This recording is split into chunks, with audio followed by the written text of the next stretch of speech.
because this Saturday is a big day. So these people are getting ready. This is held twice a year in the spring and the autumn.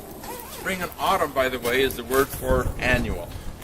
Chunchu means annual. You can ask somebody how old they are by how many springs and autumns they've seen. Chunchu ga otiga desu ka. And then you answer that you're 25 or however chunchu you've seen.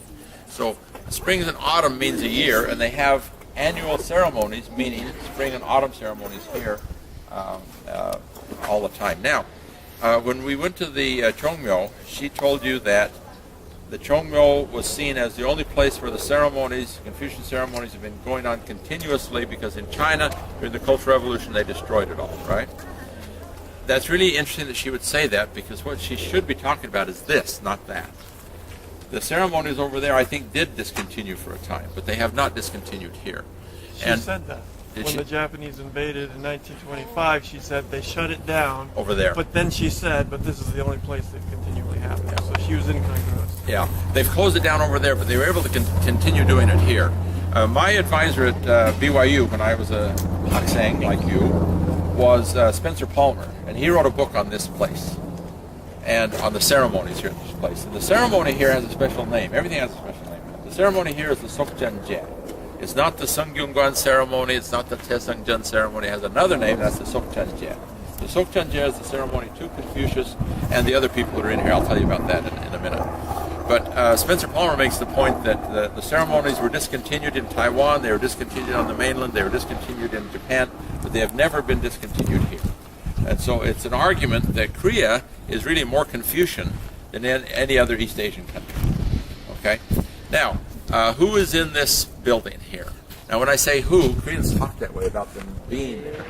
But there's the spirit tablet is what is there. The spirit tablet is a wooden tablet that's 2 feet tall or so, and has written on it the honorific name, not the normal name, but the honorific name of a great sage. And of course, the center piece, the center spirit tablet is to the great sage, Confucius himself. And when it says the Taesangjan, it means to the great sage. But to the side of him, inside the central hall, there's him, and then there are four others, two on each side, facing each other in front of him. And when I say they're there, their spirit tablets are there. They're sitting on what look like high chairs. They look like high chairs. They're spindly little things that are up high in the air, and it doesn't look like a great. It's not made out of gold or anything like that. It doesn't look like a great throne of some kind, but it's very humble and it's very understated. And that's on purpose. Korea had enough wealth to make this much more elaborate than they did. When I was younger and went to Japan and China and compared China and Japan to Korea, I thought, oh, Korea is so kankanopta, so simple by comparison, so small. You go to Japan, you see the Himeji Castle, 7 stories tall, and it's very impressive. The Osaka Castle, the Kyoto Castle, they're all very impressive. And Korea seems to be so much more humble and understated. But it's on purpose. Because in Confucianism, you don't do things in a grandiloquent way. You do things in a humble way. And so you see it right here in the shrine. So there's Confucius, and then opposite him are his 4 disciples. The most famous of which is Mencius. You know Mencius? You've heard of Mencius. Mencius is a famous disciple. He's here. Okay? And then the other 3 are disciples. There's Chuangzi and Yangzi, and I can't remember the other one, and then Mencius. Mencius was not an actual disciple of Confucius. He lived after Confucius died. But the other 3 were actual disciples of Confucius himself. Next, okay. So you said the center one on a high chair is written to... is Confucius himself. And then there are his 4 disciples, including Mencius. And then there are 2 rows of 8 and 8 on the left and the right of 16 scholar sages from China. And the most important of these would be Zhu Xi. You know the name Zhu Xi? Zhu Xi is a very important man. He founded the Neo-Confucian movement. So after Confucius, when did Confucius live? You got that down? When did Confucius live? 500 BC, okay? 550 BC. It's interesting. Confucius, Buddha, and Lehi all left the pre-existence at about the same time. They all lived at about the same time. So that's really interesting to keep those three major figures in your mind. Lehi, wait, say it? Book of Mormon. Lehi, Confucius, and Buddha. I've heard of them. Buddha. We're all on the same page here. Sure. Buddha. Oh, Buddha, Confucius, and Lehi. Got Is that it. your question? yep. Thanks. Okay. So there are the 8 sages on each side, 16 sages. Chu Shi was the most prominent of those sages, the only one that I'm going to tell you about right now. And Chu Shi lived when? 12th century, okay, 12th into the 13th century. So quite a while after Confucius. And what did he do? He created Neo-Confucianism. We call it Neo-Confucianism in the West. They don't call it Neo-Confucianism in Korea. They call it what? What do they call Neo-Confucianism in Korea? No idea. You missionaries are here 2 years, you didn't learn this. Sungnihak. Sungnihak. Sungnihak is Neo-Confucianism. Okay? So the Sungnihak revolution started with Chu Shi in the 12th century and didn't get to Korea till the 14th century. But it took over, and it became the method of operation in the 14th century, Neo-Confucianism. So when we say Confucianism after the 14th century, we really mean Neo-Confucianism. Okay? Yeah.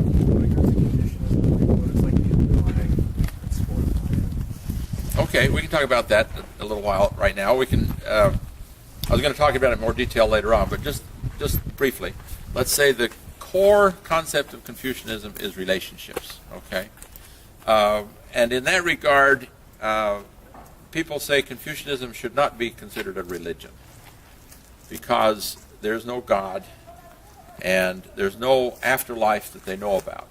Confucius was asked about the next life, and what did he say? There was none. He says, you can't know that. Pay attention to this life. You know, and in fact, he said it the other way around.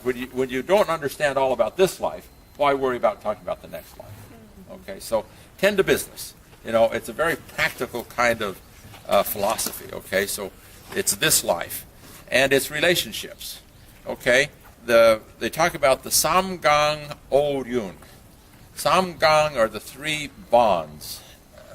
Gang means bond. It means something that's tied together, something that's tied and cannot be broken. The 3 bonds and the 5 relationships. Okay, the 3 bonds are king to subject, parent to child, and what? Man and wife. Husband to wife, exactly. Bingo. And these are bonds that cannot be broken. Therefore, there cannot be a divorce. You can't divorce your parents, you can't divorce your wife. Okay? You don't have that. These are bonds. These are things that cannot be broken. Then there are the 5 relationships, which are the same 3 again. King to subject, parent to child, and husband to wife, plus 2 more. What would they be? Brother, older brother to younger brother, or sibling to sibling, or it's really written senior to junior. Okay. So we have in our group 4 seniors and 10 juniors, right?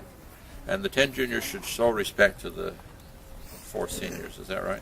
Even if the juniors might be older than the seniors? Even if the juniors are older than the seniors. You're a senior then if you're older.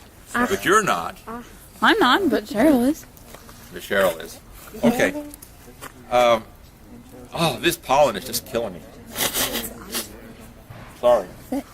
Oh. Okay, and then what's the 5th relationship? Friend to friend.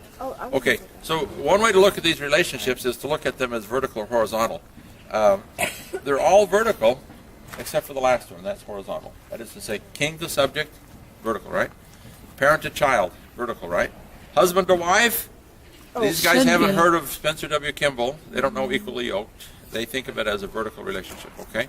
And junior to senior, the document says junior to senior. It doesn't say brother, brother. You can say older brother, younger brother.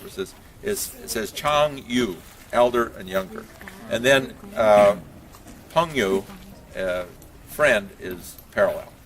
Yeah. Is that why like in culture, like age and relationship is so important? Exactly. And then it shows up in the language.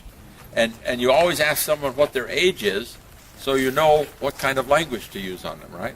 And so it's not an insult to ask a woman her age, because I need to know if she's older or younger, so you know how to address her and how to expect an address from her. Okay. We'll talk more about Confucianism as we go along, but that's the beginning of it. Okay, is these relationships. Yeah. the turtle is more than anything else the base of a monument. And a turtle represents long life. They know turtles live hundreds of years, and so they live forever, okay?